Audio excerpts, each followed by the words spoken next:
ശ്രീമന്നാരായണീയം ദശകം 23 ദക്ഷചരിതവും ചിത്രകേതൂപാഖ്യാനവും. ശ്ലോകം 7. ഗജാനന പത്മാർക്കം ഗജാനനമഹർനിശം അനേകദം തം ഭക്താനാം ഏകദന്തമുപാസ്മഹേ. സരസ്വതി നമസ്തുഭ്യം വരദേ ജ്ഞാനരൂപിണി വിദ്യാരംഭം കരിഷ്യാമി സിദ്ധിർഭവതു മേ സദാ. ഗുരുർബ്രഹ്മ ഗുരുർവിഷ്ണുർഗുരുർദേവോ മഹേശ്വര ഗുരുഃ സാക്ഷാത് പരം ബ്രഹ്മ തസ്മൈ ശ്രീ ഗുരവേ നമഃ. ഓം നമോ ഭഗവതേ വാസുദേവായ. തസ്മൈ മൃണാളധവളേന സഹസ്രശീർഷ്ണ രൂപേണ ബദ്ധനുദിസിദ്ധഗണാവൃതേന പ്രാദുർഭവന്നചിരതോ നുദിഭിഃ പ്രസന്നോ ദത്വാത്മതത്വമനുഗൃഹ്യ തിരോദധാത. കഴിഞ്ഞ ശ്ലോകത്തില് നമ്മൾ കണ്ടു, ചിത്രകേതു നാരദനിൽ നിന്ന് സ്തോത്രവും മന്ത്രവും കിട്ടിയിട്ട് ആദിശേഷമൂർത്തിയായ ഭഗവാനെ ഭജിച്ചു, തപസ് ചെയ്തു. 7 ദിവസം തപസ് ചെയ്തപ്പോഴേക്കും വിദ്യാധരന്മാരുടെ ചക്രവർത്തി എന്ന സ്ഥാനം ചിത്രകേതുവിന് കിട്ടി.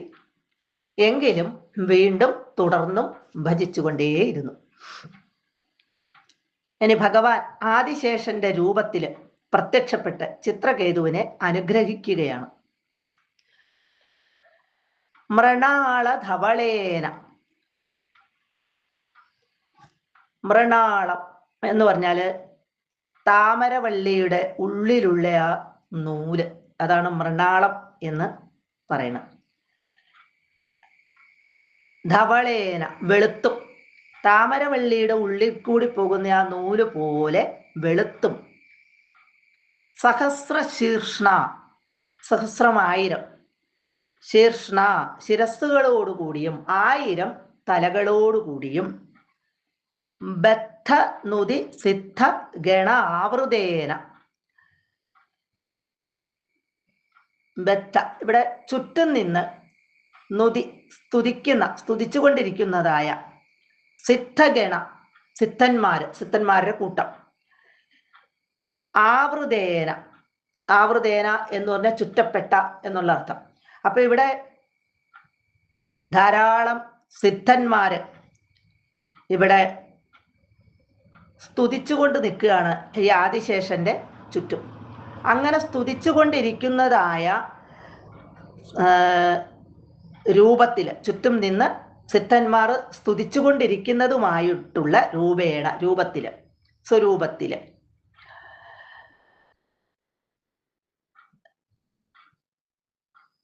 അചിരത കാലതാമസം കൂടാതെ. പ്രാദുർഭവൻ ഇവിടെ ഭഗവാൻ നിന്തിരുവടി പ്രാദുർഭവൻ പ്രത്യക്ഷപ്പെട്ട് നുദിഭി പ്രസന്ന സ്തുതികളാൽ സന്തോഷിക്കുന്നവനായിട്ട്, സന്തുഷ്ടനായിട്ട്. ചിത്രകേതു ആദിശേഷന്റെ രൂപത്തിലാണ് ഭഗവാനെ ഇവിടെ ഭജിച്ചത്. അതുകൊണ്ട് തന്നെ നല്ല വെളുത്ത നിറത്തോടുകൂടി 1000 ശിരസ്സുകളോടുകൂടി ചുറ്റിലും നിന്ന് സ്തുതിക്കുന്ന സിദ്ധന്മാരോടുകൂടി ഉള്ള ആ രൂപത്തില് ഇവിടെ പെട്ടെന്ന് തന്നെ നിന്തിരുവടി പ്രത്യക്ഷപ്പെട്ടു. ചിത്രകേതുവിന്റെ സ്തുതികളില് സന്തോഷവാനായിട്ട് ആത്മതത്വം ദത്വ, ആത്മാവിന്റെ യഥാർത്ഥ സ്വരൂപം, ആ ആത്മാവ് എന്ന ആ ഒരു തത്വം, ആത്മതത്വം ദത്വ ചിത്രകേതുവിന് ഉപദേശിച്ച് കൊടുത്തിട്ട് അനുഗ്രഹിച്ചിട്ട് തിരോദധാത അവിടെ നിന്നും മറഞ്ഞു. ആദിശേഷന്റെ ശരീരം വെളുത്തതും 1000 ഫണങ്ങളോട് കൂടിയതുമാണ്. ആ രൂപത്തിൽ തന്നെയാണ് ചിത്രകേതുവിന്റെ മുമ്പിൽ ഭഗവാൻ പ്രത്യക്ഷപ്പെട്ടത്. 4 പുറവും നിന്ന് സിദ്ധന്മാരിങ്ങനെ സ്തുതിക്കുന്നുണ്ടായിരുന്നു. ഭഗവാനെ പ്രത്യക്ഷമായി കണ്ടപ്പോൾ ചിത്രകേതു ഇവിടെ 15 ശ്ലോകങ്ങളുള്ള വിചിത്ര വൃത്തമായിട്ടുള്ള അജിത ജിത സമമതിഭി എന്ന് തുടങ്ങുന്ന ഒരു സ്തുതി കൊണ്ട് ഭഗവാനെ സ്തുതിച്ചു.